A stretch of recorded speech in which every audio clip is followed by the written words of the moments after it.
When we think of Assassin's Creed, iconic assassins such as Ezio, Altair, or Bayek come to mind. And don't get me wrong, they are the GOATs. But I think at times, there are certain powerful and wise assassins that get overlooked. I'm talking about the best female protagonists in the Assassin's Creed franchise. Did I just say Assassin's Creed? I meant Creed. Creed. Okay. And that's what today's video is all about. Who are the best female assassins in the series and why? And believe it or not, it's not just me here today. I'm joined by my fellow Hidden One. The Hidden One. Hey guys, what's up? He's a great up-and-coming creator in the Assassin's Creed community. Go subscribe to him if you haven't already. Thank you, Exile, for that introduction. Now, the Hidden One is here to talk about his favourite female assassin. We will be hearing from him in a little bit.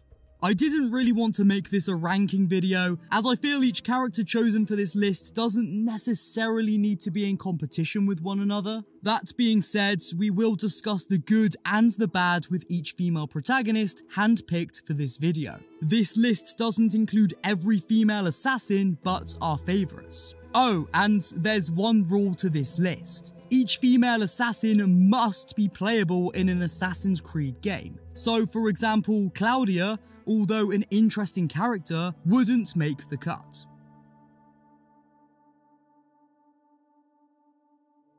The best thing about Shao Jun is her resilience. Following his death, Shao Jun escaped the clutches of the Emperor, who she was a concubine to. She then joined up with the assassins, going on to fight for not just her life, but all the lives of the people of China. And if that didn't show enough resilience, she even travelled across the world to seek out a retired Ezio Auditore for help and guidance in defeating her foes. That's dedication if I've ever heard it. Personality aside, I love her unique hidden blade known as the Hidden Foot.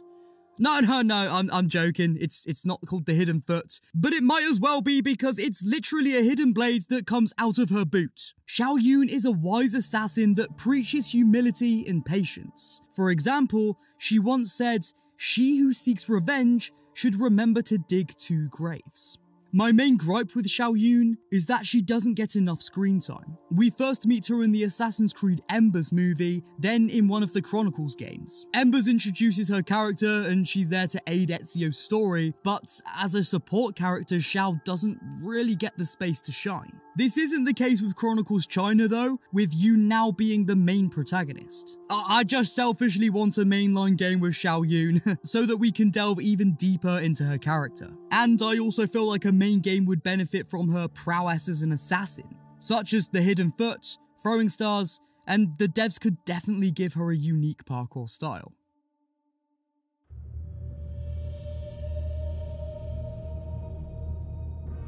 The great thing about Aveline is that she has a best of both worlds type playstyle, whilst working with a completely new gameplay mechanic.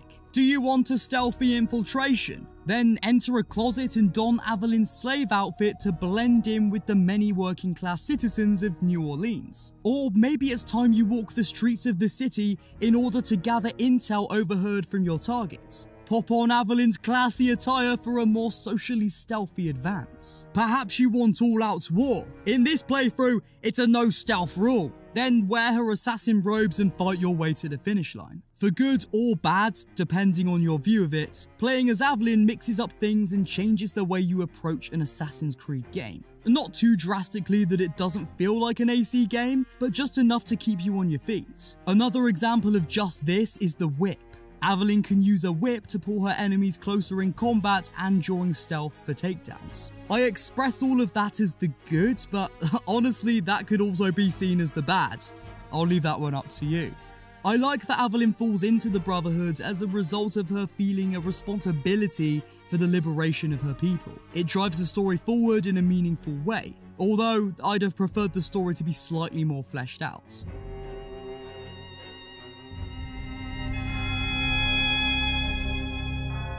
Now, the great thing about Evie is that she's stealth focused, and one of the most appreciated ways of playing Assassin's Creed is through stealth.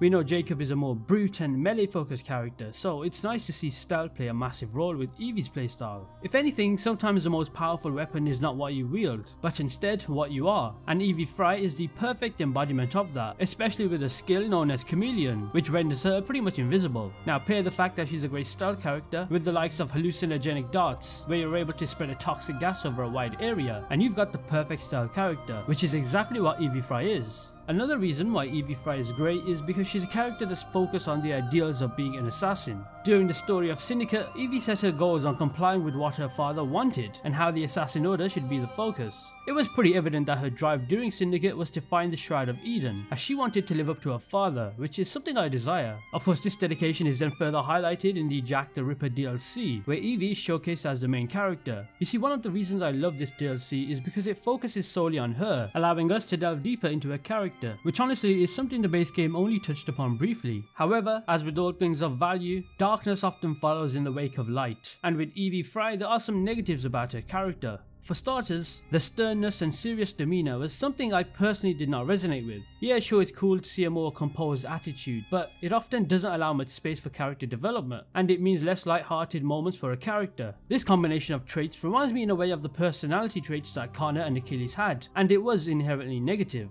There's also the fact that her romance with Henry Green feels a bit unnatural and forced. And last but not least, there's even the fact that Evie's story for a majority of the game was focused on cleaning after Jacob's mess. But then again, this one is probably not her fault, but instead the writing of the game.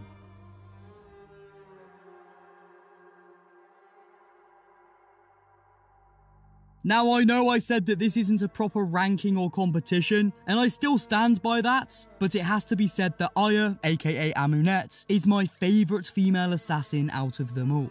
I feel that her story is the most personal and well written. Sure, Aveline's an orphan, and sure, Evie has to deal with Jacob's insubordination on a daily basis, but Aya's struggle felt the most real with the most at stake. A mother's struggle to bring those responsible for her son's death to justice, whilst uncovering a plot that would go on to span thousands of years, is quite poetic, yet ironic in a way. The death of Aya's son led Bayek and her down a path that would form a brotherhood of killers. Those that would take the lives of people with their own families, hopes and dreams. Of course, you could argue that this is for the good of mankind, but isn't it exactly that ideology which caused Kemu's death in the first place? This morally ambiguous, thought-provoking storytelling is exactly what Assassin's Creed was made for. And if it wasn't for Aya, I don't believe Bayek's story would have anywhere near as much impact as it did.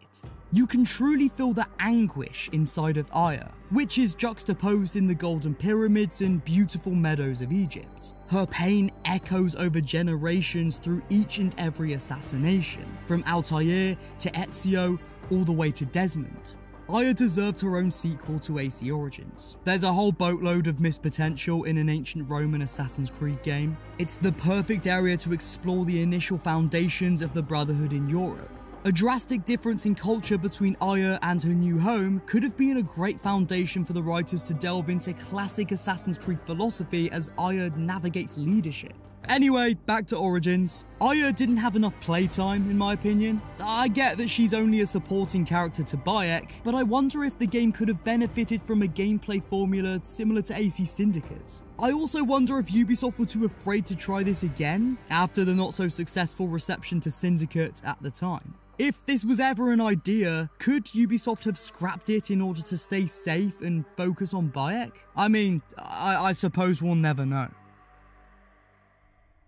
Before we end this video, I want to say a massive thank you to the Hidden One, and once again, go subscribe and watch some of his videos. They're great. If you like what you saw here today, then consider pressing the like and subscribe buttons, as it really does help the channel out a lot. If you love everything Assassin's Creed, then you might be interested in my podcast, Ezio's Penthouse, where I talk everything AC. It's only $3 a month over at patreon.com/TheExileAC.